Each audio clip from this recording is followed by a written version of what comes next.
ವಾಗ್ಯುದ್ಧವನ್ನ ಇನ್ನಷ್ಟು ಕಲರ್ಫುಲ್ ಮಾಡಲಿಕ್ಕೆ rupee value ಕಡಿಮೆಯಾದರೂ ಈ ಪ್ರೋಗ್ರಾಮ್ನ ವ್ಯಾಲ್ಯೂನ ಜಾಸ್ತಿ ಮಾಡಲಿಕ್ಕೆ ಅವರು ಸರ್ಪ್ರೈಸ್ ಸೆಲೆಬ್ರಿಟಿ ನಮ್ಮೊಂದಿಗೆ ಜಾಯ್ನ್ ಆಗ್ತಾ ಇದ್ದಾರೆ. ಅವರೇ ಬಿಗ್ ಬಾಸ್ ಬೆಡಗಿ ಉದಯೋನ್ಮುಖ ನಟಿ ಶ್ವೇತಾ ಪಂಡಿತ್ ಅವರು. Shweta Pandit, welcome to the show.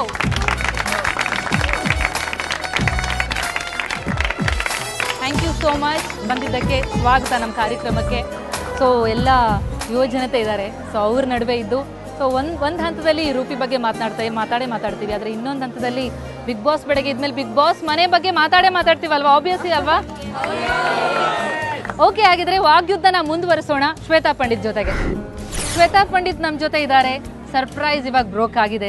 So big boss ಬೆಡಗಿಯ ಜೊತೆ ಈಗ ಸ್ವಲ್ಪ ರೂಪಿ ವ್ಯಾಲ್ಯೂ ಬಗ್ಗೆ ನಾವು ಮಾತನಾಡ್ತಾ ಇದ್ವಿ. ರೂಪಿ ವ್ಯಾಲ್ಯೂ ಎಷ್ಟು ಕಡಿಮೆ ಆಗಿದೆ, ರೂಪಾಯಿ ಅಪಮೌಲ್ಯದಿಂದ ಏನೆಲ್ಲ ಪರಿಣಾಮಗಳಾಗ್ತಾ ಇವೆ ಅಂತ ಹೇಳಿ. ಸೊ ನಿಮ್ಮ ಪ್ರಕಾರ ಏನನ್ಸುತ್ತೆ, ಏನು ಸಮಸ್ಯೆ ನಮ್ಮ ದೇಶಕ್ಕೆ ಅಂತ? ಎವ್ರಿ ಇಯರ್ ನನಗನ್ಸುತ್ತೆ 5 year ಲೂಪಲ್ಲಿ ಎವ್ರಿ ಇಯರ್ ಈ ಸೆಂಟ್ರಲ್ ಎಲೆಕ್ಷನ್ಸ್ ಬಂದವಾಗ ಎಸ್ಪೆಷಲಿ ರೂಪಾಯಿ ಡಿವ್ಯಾಲ್ಯೂಷನ್ ತುಂಬಾನೇ ಆಗ್ತಾ ಇದೆ ಅಂತ. This a lot of black money that's running in India. We import a lot, export ತುಂಬ ಕಡಿಮೆ ಆಗಿದೆ. ಸ್ವದೇಶಿ ವಸ್ತುಗಳ ಬಳಕೆ ತುಂಬಾ ಕಡಿಮೆ ಆಗಿದೆ. ನೀವೆಲ್ಲ ನೋಡಿರಬೇಕು, value of rupee is going down day by day. It is depreciating. Forex reserves are depleting.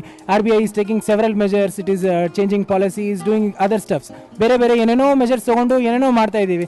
ಆದರೆ ನಾನು ಪರ್ಸನಲ್ ಆಗಿ ನೀವೇನು ಮೆಜರ್ ತೊಗೋತಾ ಇದ್ದೀವಿ, ನೀವೇನು ಮಾಡ್ತಾ ಇದ್ದೀರಿ ಸ್ವಂತಾಗಿ? What are you doing? ನನಗನ್ಸುತ್ತೆ ಬಿ ದ ಚೇಂಜ್ ಅಂತ ಹೇಳ್ತಾರೆ. Instead of sitting and complaining, ನನಗೂ ಕೂಡ I have to be the change ಅಂತ ತುಂಬಾ ಫೀಲ್ ಬರುತ್ತೆ. But see, it's not just me.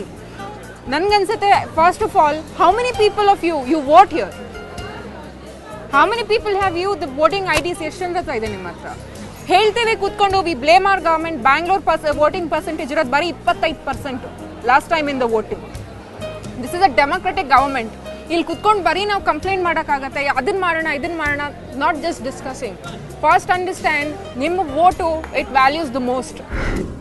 ಈಗ ರೂಪಾಯಿ ಅಪಮೌಲ್ಯ ಆಯಿತು ಅಂತಂದಾಗ ಆದರೆ ಒಂಥರ ಬೆಂಕಿ ಬಿದ್ಮೇಲೆ ಬಾವಿ ತೋಡೋದು ನಮ್ಮ ದೇಶದಲ್ಲಿ ಪ್ರತಿಯೊಬ್ಬರದ್ದು ಅದು ಆ ರೀತಿಯ ಬುದ್ಧಿನಂತೂ ಬದಲಾಯಿಸೋಕ್ಕಾಗಲ್ಲ. ಓಕೆ, ಬೆಂಕಿ ಬಿದ್ಮೇಲೆ ಬಾವಿ ತೋಡ್ವಿ ಅಂತ ಅನ್ಕೊಂಡ್ರು ನೀವು ಯಾವ ರೀತಿಯಲ್ಲಿ ಬಾವಿ ತೋಡೋದಕ್ಕೆ ಆರಂಭಿಸಿದ್ರಿ ಅಂತ? ಕಾನ್ಸಂಟ್ರೇಟಿಂಗ್, ನನಗೂ ಸ್ವದೇಶಿ ವಸ್ತುಗಳನ್ನು ಬಳಸಬೇಕು ಅಂತ ನನಗೆ ಇವಾಗ ತಲೆಯಲ್ಲಿ ಬಂದಿದೆ. So even I am concentrating majorly on that. Fuel savings ಏನಾಗುತ್ತೆ, ಒಬ್ಬೊಬ್ರು ಒಂದೊಂದು ವೆಹಿಕಲ್ ತೊಗೊಂಡು ಹೋಗ್ಬಿಡ್ತಾರೆ. It's a matter of pride for us. ಬೇಜಾರಾಗುತ್ತೆ ನನಗೂ ಕೂಡ. ನಾನು ಇದನ್ನ ಹೇಳಬೇಕಾದ್ರೆ I look at the politicians. ಹಿಂದ್ಗಡೆ 20 ಕಾರು, ಎದುರುಗಡೆ 10 ಕಾರು ತೊಗೊಂಡು ಹೋಗ್ತಾರೆ. First they have to learn before telling us anything. ನಿಮ್ಮ ಫಾಲೋವರ್ಸ್ಗೆ ನೀವು ರೂಪಾಯಿ ಡಿಪ್ರಿಸಿಯೇಷನ್ ಆಗ್ತಿರೋದಕ್ಕೆ, ನಮ್ಮ ಇಂಡಿಯನ್ ಎಕಾನಮಿ ಡಿಪ್ರಿಸಿಯೇಷನ್ ಆಗ್ತಿರೋದಕ್ಕೆ ಏನು ಮೆಸೇಜ್ ಕೊಡ್ತೀರಾ? ನಾನು ಯಾರಿಗೂ ಏನು ಇಲ್ಲಿ ಮೆಸೇಜ್ ಕೊಡೋಷ್ಟು ದೊಡ್ಡವಳು ಅಂತ. I am not somebody like Lal Bahadur Shastri. He was a trend centre.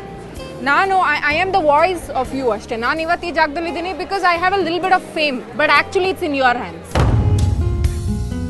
ನಿಮ್ಮ ಬಿಗ್ ಬಾಸ್ ಮನೆ ನೆನಪಾಗ್ತಾ ಇದೆ. ಸೊ ಅಲ್ಲಿ ಆ ಬಜೆಟ್ ಏನು ನಡೀತಿತ್ತು, ಅದೇನಾದರೂ ನಿಮ್ಗೆ ಸಹಾಯ ಆಗ್ತಿದೆಯಾ? ಸ್ಯಾಟರ್ಡೆ ತನಕ ಮ್ಯಾನೇಜ್ ಮಾಡಬೇಕು. ಏನೋ till Thursday we use to be all happy. ಇಲ್ಲಿವರೆಗೆ ಏನೋ ಬಂದಿದೆ. ಫ್ರೈಡೇ ಓಕೆ ಮ್ಯಾನೇಜ್ ಮಾಡ್ಕೊಬೋದು. Saturday is the main task. ಒಂದು ಲೋಟ ಅಕ್ಕಿ ಉಳ್ಕೊಳ್ಳೋದು, 1-1.5 ಲೋಟ ಮ್ಯಾಕ್ಸ್ ಬೇಳೆ ಉಳ್ಕೊಳ್ಳೋದು, ಅದು ಬಿಟ್ಟರೆ ಒಂದು ಫ್ರೆಶ್ ವೆಜಿಟೇಬಲ್, ಅದನ್ನ ಮೂರನ್ನು ಹಾಕಿ ದಾಲ್ ಕಿಚಡಿ ಮಾಡಿ we use to spend the Saturday. It use to be like that. ಆಮೇಲೆ next Sunday again we have to budgeting. ಏನಾದರೂ ಎಕ್ಸ್ಟ್ರಾ ಉಳ್ಕೊಂಡ್ರೆ ಬಂದುಬಿಟ್ಟು ಮನೆ ಒಳಗಡೆ when we are all outside ಎಲ್ಲ ತೊಗೊಂಡೋಗೋರು ಎಕ್ಸ್ಟ್ರಾ. ರೂಪಾಯಿ ಮೌಲ್ಯ ಕುಸಿತಾ ಇದೆ. ಅದ್ರ ಪರಿಣಾಮ ನಿಮ್ಮ ಮೇಲೆ ಏನಾದರೂ ಬೀರಿದೆಯಾ? ಅಂದರೆ ಶಾಪಿಂಗಲ್ಲಿ ಆಗಲಿ, ನೀವು ಕೊಂಡ್ಕೊಳ್ಳುವಂಥ ವಸ್ತುವಲ್ಲಾಗಲಿ, ಅದು ನಿಮ್ಮ ಮೇಲೆ ಬೀರಿದೆಯಾ? 5 ರೂಪಾಯಿದು ಏನಾದರೂ ತೊಗೊಳಕ್ಕೆ ಹೋದರೆ ಅದರ ವ್ಯಾಲ್ಯೂ ಆಲ್ಮೋಸ್ಟ್ ಇವಾಗ 6 ರೂಪೀಸ್ 7 ರೂಪೀಸ್ ಹಂಗಾಗ್ಬಿಡತ್ತೆ. ಆ್ಯಂಡ್ ಅಕ್ಕಿ ರೀಸೆಂಟ್ ಟೈಮ್ಸಲ್ಲಿ ನೀವು ನೋಡಿದ್ದೀರಾ ಯಾವ ಥರ ರೇಟ್ ಪ್ರೈಸಸ್ಸು, ಅಕ್ಕಿದು, ಬೇಳೆದು, ತರಕಾರಿದು ಹೈಕ್ ಆಗಿದೆ ಅಂತ. ಪೆಟ್ರೋಲ್ ಪ್ರೈಸಸ್ ನೋಡ್ತಾ ಇದ್ದೀರಾ, ಡೀಸೆಲ್ ಪ್ರೈಸಸ್ ನೋಡ್ತಾ ಇದ್ದೀರಾ. ಯಾವೊಬ್ಬ ಮನುಷ್ಯನಿಗೂ ಕೂಡ ಇದು ಅಫೆಕ್ಟ್ ಆಗುತ್ತೆ. ಮೋಸ್ಟ್ಲಿ ಕೋಟಿಗಟ್ಟಲೆ ಇರೋರ್ಗೆ ಅಫೆಕ್ಟ್ ಆಗಲ್ಲ ಅಂತ ಅನ್ಸುತ್ತೆ ನನಗೆ, but for every common man it affects. ನೀವೇನಾದರೂ ಒಂದಿನ PM ಆಗಿದ್ರೆ ಅಥವಾ ಫಿನಾನ್ಷಿಯಲ್ ಮಿನಿಸ್ಟರ್ ಆಗಿದ್ರೆ, ಇದ್ರ ಕಂಟ್ರೋಲ್ ನಿಮ್ಗಿದ್ರೆ ಏನು ಮೆಜರ್ಸ್ ತಗೋತಾ ಇದ್ರಾ? I would surely work regarding the taxation process in India. ಅಂದ್ರೆ ಎಲ್ಲ ಟ್ಯಾಕ್ಸ್ ಅನ್ನ, ಎಂಟರ್ಟೈನ್ಮೆಂಟ್ ಟ್ಯಾಕ್ಸ್ಗಳನ್ನೆಲ್ಲನೂ ಕಡಿಮೆ ಮಾಡ್ಬಿಟ್ಟು ಇಂಡೈರೆಕ್ಟ್ ಟ್ಯಾಕ್ಸು ಪೇ ಮಾಡ್ತೀರಾ, ಡೈರೆಕ್ಟ್ ಟ್ಯಾಕ್ಸು ಪೇ ಮಾಡ್ತೀರಾ. Indirect every sector has tax in it. 33% ನೀವು ಯಾವ್ದ್ರ ಮೇಲೂ ಟ್ಯಾಕ್ಸ್, ಎಂಟರ್ಟೈನ್ಮೆಂಟ್ ಟ್ಯಾಕ್ಸು ಪೇ ಮಾಡ್ತೀರಾ, ಅದ್ರ ಮೇಲೆ you know how it is. ಒಂದು ಪೇಮೆಂಟ್ ಬರೋದಾದ್ರೆ ಯಾವ ಥರ ಟ್ಯಾಕ್ಸ್ ಕಟ್ ಮಾಡಬೇಕು ಅಂತ. But I would really enter into taxation issue and try to make it adana, you know, even if you're paying the tax, show it to the people what you're doing with the tax. ಇವಾಗ ಇಷ್ಟೆಲ್ಲ ನಾವು ಕೂತ್ಕೊಂಡು ಮಾತಾಡ್ತಿದ್ದೀವಿ ಕಡಿಮೆ ಮಾಡೋದ್ರ ಬಗ್ಗೆ ಹಾಗೆ ಹೀಗೆ ಅಂತೆಲ್ಲ ಹೇಳ್ಬಿಟ್ಟು, ಆದರೆ ನಾವು ಯಾರೂ ಇನಿಷಿಯೇಟಿವ್ ತಗೋತಾನೆ ಇಲ್ಲ. ಇವಾಗ ಫಸ್ಟ್ ಆಫ್ ಆಲ್ ನಾವೇ ಬಿಟ್ಬಿಡೋಣ, ಯಾಕೆ ಬೇಕು ಆ ಫಾರಿನ್ ಪ್ರಾಡಕ್ಟು, ಆ ಫಾರಿನ್ ಇದು, ಆ ಫಾರಿನ್ ಎಲ್ಲ ತೋರಿಸ್ಕೊಂಡು ಯಾಕೆ ಮಾತಾಡ್ತಿದ್ದೀರಾ? ಆ ಫಾರಿನ್ ಪ್ರಾಡಕ್ಟು ಈ ಫಾರಿನ್ ಪ್ರಾಡಕ್ಟ್ ಅಂತ ಇಲ್ಲಿ ಎಲ್ಲರಿಗಿನ್ನ ಜಾಸ್ತಿ ಫಾರಿನ್ ಪ್ರಾಡಕ್ಟ್ ನಿಮ್ಮ ಮೇಲೆ ಇರೋದು. How do you say that? ಆ ಬ್ಯಾಗಲ್ಲು, ಆ ವಾಚು, ನಾನು ಬರ್ಕೊಡ್ತೀನಿ, ಆ ಪ್ಯಾಂಟ್ ಕೂಡ ಫಾರಿನ್ ಪ್ರಾಡಕ್ಟೇ.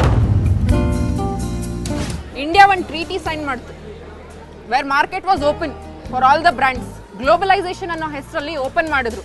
ಇವಾಗ ನೀವು ಹುಡುಕಕ್ಕೆ ಹೋದ್ರೆ there are very less Indian brands available. Fashion is comfort for me, and khadi cotton ಕೊಡೋಷ್ಟು ಕಂಫರ್ಟ್ ನನ್ನ ಲೆಕ್ಕಕ್ಕೆ ಯಾವ ಫಾರಿನ್ ಬ್ರ್ಯಾಂಡ್ ಬಟ್ಟೆಗಳು ಕೊಡೋಲ್ಲ. ಬಿಗ್ ಬಾಸ್ ಒಂದು ಮೆಸೇಜ್ ಕೊಡೋಕ್ಕೆ ಅಂತ ಮಾಡಿದ ಶೋ ಅಲ್ಲ, ಮೆಸೇಜ್ ಕೊಡಬೇಕು ಅಂತ ಬಂದಿದ್ದ ಶೋ ಬಿಗ್ ಬಾಸ್ ಅಲ್ಲ, ಯಾವತ್ತೂ ಆಗಲ್ಲ ಬಿಗ್ ಬಾಸ್.